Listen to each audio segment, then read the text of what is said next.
Alexis Nunes alongside Stevie Nicol. We've got the Premier League back, Stevie. So let's do a little Premier League predictor. Let's start from the bottom all the way up. Right now, the last three positions are occupied by Bournemouth, Villa, and Norwich. It's kind of looking like for Norwich, but then Watford, West Ham, and Bournemouth all level on points. So how do you see this one going, Stevie? I think it's difficult to look past Villa and Bournemouth to go with Norwich. I don't see where Villa are going to get the goals from. For Bournemouth, the only way they're going to get out of this is by playing their way out, and that's tough to do when you're at the bottom and you're actually supposed to be fighting for points. When you can't fight physically, it has to be all about passing the ball and playing football. That's a tough place to do it in the relegation zone. So I really can't see past those three. I think West Ham, we've got too much ability and too much experience. Watford with Nigel Pearson has been through it before. So unfortunately, I'm going with the three that are down there right now: Bournemouth, Villa, and Norwich. I wonder if Shaka Hislop kind of gave you a drink so that you could stick up for West Ham. I'll tell you what, if they put Shaka in goals right now, they would definitely go down. Oh, that was Shaka-strophic. Poor Shaka. He's trying to wave the flag for West Ham. Let's go now to Europa League spot, Stevie, because as of now, the two teams occupying that spot are Sheffield and Wolves, but shockingly, Spurs and Arsenal just below them. So can Spurs and Arsenal make a run to displace these two, or will Sheffield and Wolves be going to Europe again?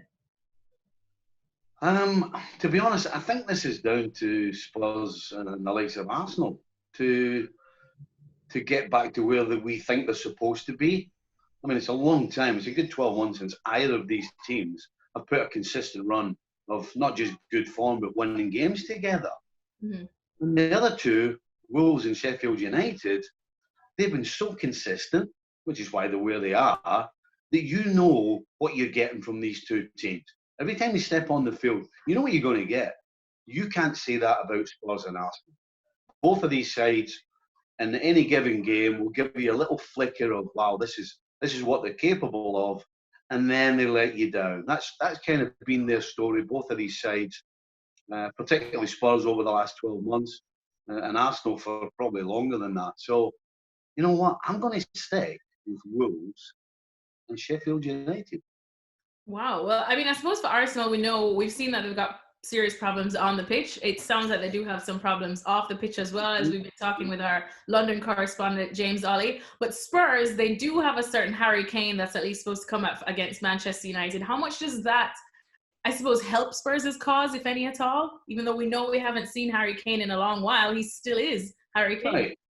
No, definitely having somebody like him, actually, no question, makes a huge difference. The problem is, again, the Spurs with Harry Kane and the Spurs without Harry Kane, again, they've been so inconsistent. You know, Harry Kane, in my opinion, over the last 6 months, has been relying on his reputation. I don't think he's actually been the player that he was. I think probably a lot of that has got to do with he's missed a lot of time through injury, so you can certainly give him leeway for that. But as far as the rest of his team, Spurs have done nothing defensively, well, certainly in an attacking sense either, to give you any great thought that they are going to all of a sudden produce week in and week out. And certainly when Mourinho is the manager, who's been throwing his own players under the bus, he's only been there 2 seconds and he's thrown his players under the bus like he did at United. And look how that turned out. So I don't have any confidence in Spurs. Yes, Harry Kane can be devastating, but has he been recently? I don't think so. All right, Stevie, let's now look at the top of the table. As it stands now, Liverpool, City, unlikely that those two are going to change, but the rest of them, Leicester, Chelsea, United, and I'm going to throw in Wolves and Sheffield once again in terms of Champions League spots, because we're going to assume that Man City don't get their Champions League spot next season. How do you see the top four changing, or could Sheffield and Wolves make a run for that last Champions League spot? Well, I think either of them could, because they've been really consistent all the way through the season.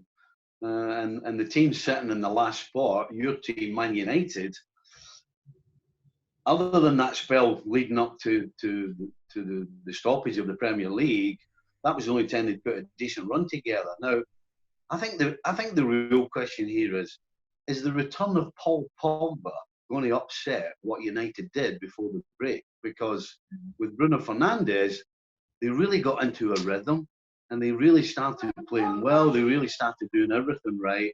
And more importantly, winning games and actually looking like a team that was going to win every time they stepped on the field.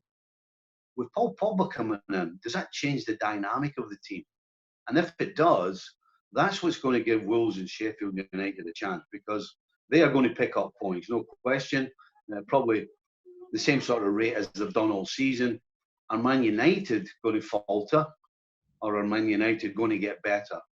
So it really depends on Man United. For me, I think no question Wolves and Sheffield United could get a Champions League spot, but it's all down to whether Man United perform or not. Thanks so much for watching ESPN on YouTube, and for more sports highlights and analysis, be sure to download the ESPN app, and for premium content and live streaming, subscribe to ESPN Plus.